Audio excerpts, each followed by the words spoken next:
Hey guys, and welcome to this week's Sabbath School Short. My name is Andrew, and we are looking at, can you believe it, lesson number 12 this week, which is titled Receiving an Unshakable Kingdom.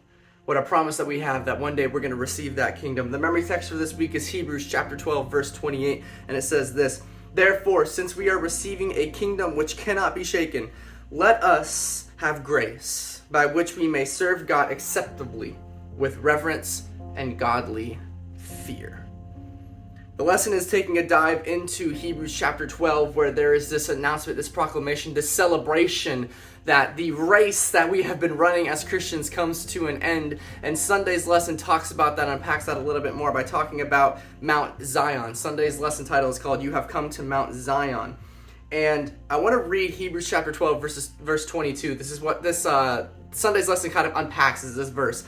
It says this: But you have come to Mount Zion and to the city of the living God, the heavenly Jerusalem, and to innumerable angels in festival gatherings. So it's the first part of this section that we're going to be looking at in Hebrews 12. And there's this celebration that's happening at Mount Zion, the city of the living God, the heavenly Jerusalem. There's angels, they're festival in this festival gathering. We're all gathered here to celebrate at Mount Zion. And the quote that kind of unpacks this more in Sunday's lesson, it says this: Thus we have come not as guests, but as citizens. We also are described as the spirits of the righteous made perfect. This expression is a figure of speech in which a dimension of our human nature stands for the whole.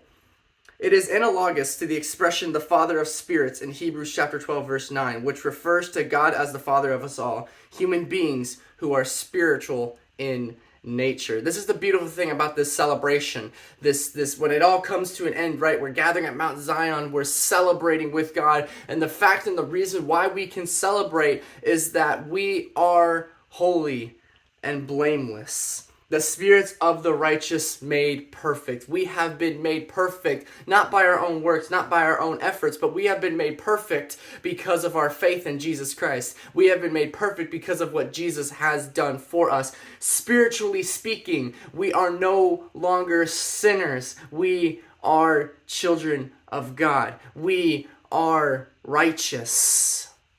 So that when God comes again, he doesn't condemn us, but rather he gives to us that unshakable kingdom because we have chosen to be with him forever. And Monday's lesson kind of unpacks this idea of God being the judge. It's called You Have Come to God, the judge of all. Looking at the very next verse in Hebrews, we just looked at Hebrews chapter 12, verse 22, and now we're looking at Hebrews chapter 12, verse 23. The next part of that section, it says this: And to the assembly of the firstborn who are enrolled in heaven, and to God, the judge of all, and to the spirits of the righteous made perfect. And the lesson talks about why, this other aspect of why we're all gathered at Mount Zion is to experience a judgment. And that seems to be a little bit contradictory because usually, especially in this world, when we hear the word judgment, it's usually a negative thing, right?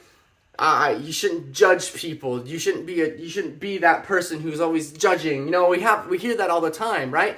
And that's true. We shouldn't be judging people. That's not our role. But when it comes to God as judge, that's good news. And this is why the quote that jumped out at me in this lesson, in Monday's lesson, it says this: This judgment is then really good news for believers because it is a judgment that rules in their favor. It vindicates them. It is a judgment that defeats their adversary, the dragon, who is behind the terrible beasts that have persecuted believers in the past, referencing Daniel 7, and will do so in the future, referencing Revelation 13.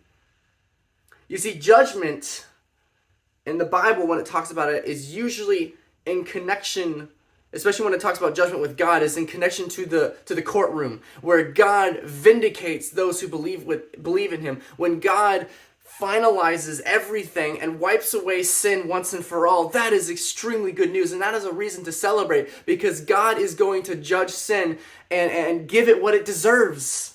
And the good news is that we don't get what we deserve because of our faith in Jesus Christ and that he paid our penalty that we deserve. Now we get to just be with him forever in eternity, and this judgment must take place. Sin has to be done away with, and that's what the judgment's about. Wiping away sin, wiping away the injustice, the evil, the hurt, the pain, the suffering, right? Revelation 21, he will wipe every tear from their eyes, right? That's what that judgment is about. It's about ending evil once and for all. And that is a reason to celebrate. because we are not getting what we deserve because of our faith in Jesus. Because he loves us so much, he's given us a way out so that we are righteous with him for eternity. That's some great news to celebrate. And then after that, judgment happens. Wednesday lesson talks about the unshakable kingdom that we will receive. And reading Hebrews chapter 12, verse 27, it says this phrase, yet once more, indicates the removal of things that are shaken. That is, things that have been made, in order that the things that cannot be shaken may remain. There's going to be a removal of things. The things that are shaken are the things that are being removed, but in its place there will be a kingdom that is unshakable. And the quote from the lesson really expounds upon this very well, I think. It says, the Bible is clear, however, that God will create new heavens and a new earth, and we will be resurrected and have new bodies on this earth. Thus, the shaking implies the cleansing and renovation of creation, not its complete removal. What is here will be recreated, and it will be where the redeemed live. This earth is going to be shaken. There are going to be things that are going to be removed, but those things have to be removed so that the recreated things can be in its place, so that heavenly Jerusalem can come down, so God can dwell with his people here.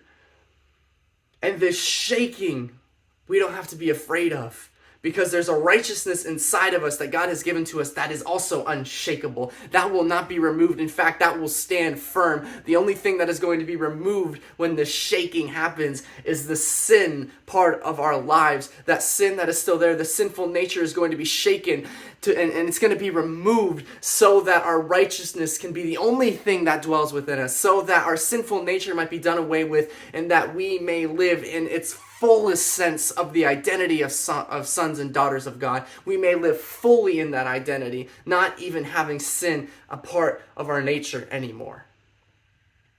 And that is a reason to celebrate. We are going to receive an unshakable kingdom. The kingdom of God. And the beautiful thing is that gives us such a hope to look forward to as we interact with people on this earth, as we go throughout our lives on this earth, trying our best to walk with Jesus. We have this hope that no matter what happens in this world, it's temporary.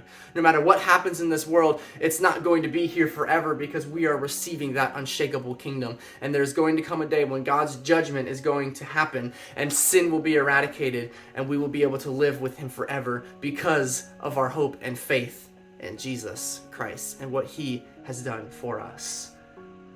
That is amazing news. So I hope that news encourages you today to know that no matter what is happening in your life, no matter what thing is keeping you down in your life, that God has a plan to get rid of it. And I want to encourage you to put your faith and hope and trust in him this next week, so that you can have your eyes fixed on Jesus and put one foot in front of the other, knowing how much you're loved and knowing that he's coming back to take you home.